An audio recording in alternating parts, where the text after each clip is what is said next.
the bomb bay doors open. The bomb is away. It's falling. The seconds tick away.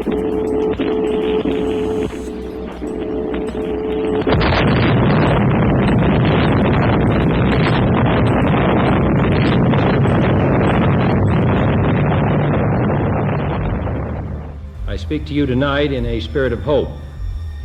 18 years ago, the event of nuclear weapons changed the course of the world, as well as the war.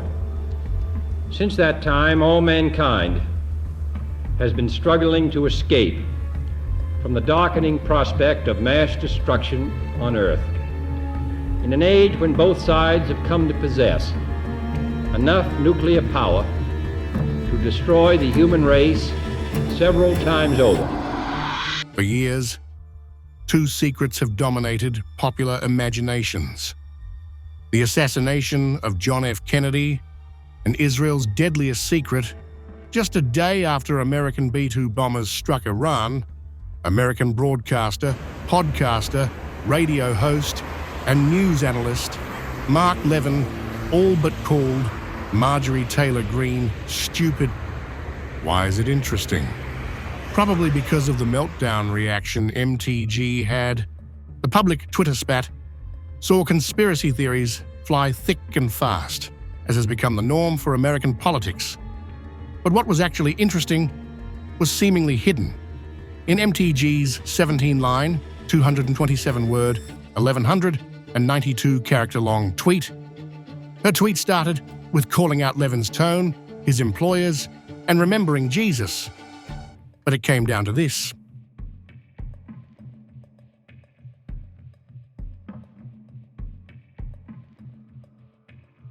Now, Greene did not name names, but here is a list of all the American presidents to have ever been assassinated. As you can probably see from the date stamps, Lincoln, Garfield, and McKinley had more pressing problems. It was only JFK who could have ever opposed anything that was Israel or nuclear, because Israel itself was formed after the Second World War, and the nuclear threat was born in that same war. Now, both MTG and Mark Levin are Republicans, basically Team MAGA.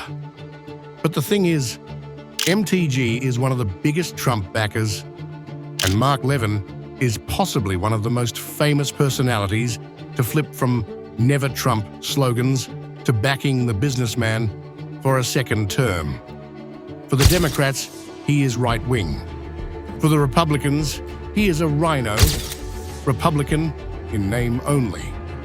But he called out Marjorie Taylor Greene for banging her head against the wall.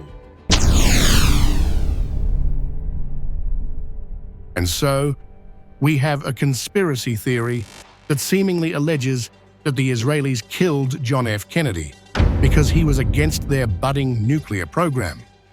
Here's the thing, though. Officially, Israel neither accepts nor denies their nuclear weapons program, but the US and other intelligence agencies largely agree and acknowledge Israel as a nuclear-armed power. While conspiracies and mysteries surrounded Kennedy's assassination and the Israel nuclear program for decades, now declassified documents shed new light on what happened all those years ago and Tel Aviv's most dangerous secret.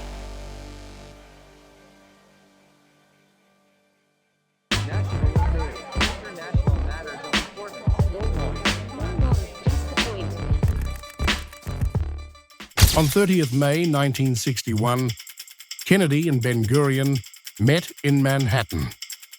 While officially the meeting was to discuss bilateral ties and issues in the Middle East, it began with a discussion on Israel's nuclear plans.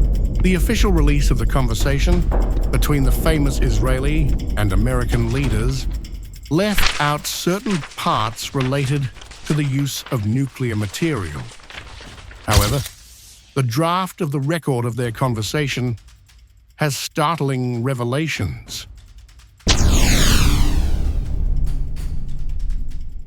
Ben-Gurion spoke rapidly and in a low voice, and the then Assistant Secretary of State, Phillips Talbot, believed he heard the Israeli leader mention a pilot plant to process plutonium for atomic power, while claiming there were no plans to develop weapon capacity, as reported by the National Security Archive, a non-profit run by journalists championing freedom of information in the USA.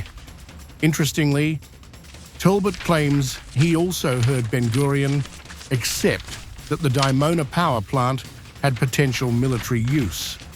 However, the final version of the conversation made public did not mention a pilot plant or weapons capacity. While JFK did call Israel a close friend of America, in the meeting, he also raised concerns about tensions in the Middle East and proliferation of atomic weapons. Glenn Siebel, JFK's Atomic Commission chairman, once famously said that nuclear proliferation was the president's private nightmare. In fact, not just in his presidential campaign, JFK also actively batted against nuclear testing during the Cold War. Remember, he also had to deal with the Cuban Missile Crisis, and that might have also shaped his anti-proliferation ideas. In now declassified documents, it is clear Kennedy actively tried to denuclearize the world. While he clearly failed in his noble goal, other things are far more clear. JFK actively tried preventing Israel from getting nuclear capabilities. As per declassified documents of the electronic briefing book, Kennedy's State Department conducted an internal review of Israel's Dimona power plant in late 1962, after the USA's second official visit. On 22nd November 1963, John F. Kennedy was shot dead while he was traveling in an open-top car in the presidential cavalcade with Jackie Kennedy. He was on the sixth floor, and these other three guys that were looking out these windows were the ones that heard the shots.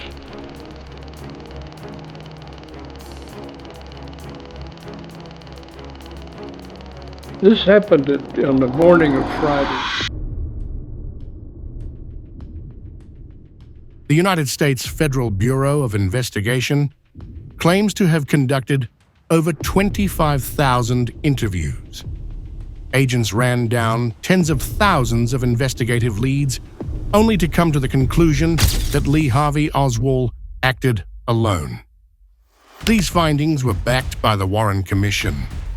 Formed by President Lyndon B. Johnson on 29 November 1963 through the executive order, 11-30, the Commission spent nearly a year probing the assassination and the subsequent investigation. Robert Frazier was the FBI's lead firearms and ballistics examiner in 1963. He was one of 3 examiners at the FBI laboratory assigned to the Kennedy assassination case. At the time, he had over 20 years of experience. In 2013, the former FBI agent recalled his experiences and also opened up about the Lee Harvey Oswald conspiracy. We reenacted the entire thing very, very carefully, scrupulous. We took Oswald's rifle with the scope on it to Texas and set it up. And there has been a conspiracy theories and people shooting from here and from there and from everywhere else.